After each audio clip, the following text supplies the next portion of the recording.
Au Capitole, c'est quand même un acte de transgression extrêmement fort dans le contexte américain, historique, constitutionnel, enfin la répartition des pouvoirs. Par contre, la forme que ça a pris, si vous voulez, ne me ressemble pas de fait à un coup d'État. Aux États-Unis, ce genre de comportement venu de cette partie-là de l'univers politique et de l'activisme politique, on l'imagine plutôt d'ailleurs dans des États.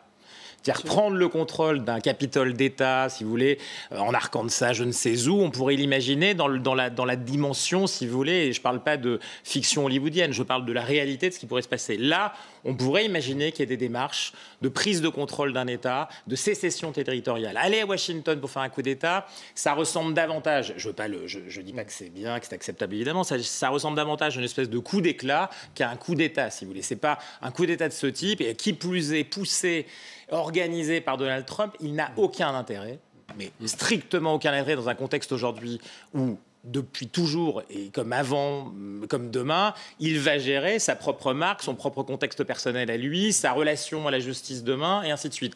Donc, qu'il y ait l'idée de laisser faire, ça, on peut l'imaginer. D'arriver très tard sur l'idée « non, rentrez chez vous », c'est ce qui a été fait. Puis après, on lui coupe le sifflet en plus digital d'ailleurs. Mais par contre, pour le coup, hors Trump, il n'y a pas de force organisée aujourd'hui qui puisse prétendre aux États-Unis prendre le contrôle politique, j'entends, activiste quelle qu'elle soit, extrémiste et tout. Par contre, encore une fois, ce genre de démarche reproduite dans un contexte territorial d'État pourrait donner lieu à d'autres comportements pour le coup. Alors, moi, je partage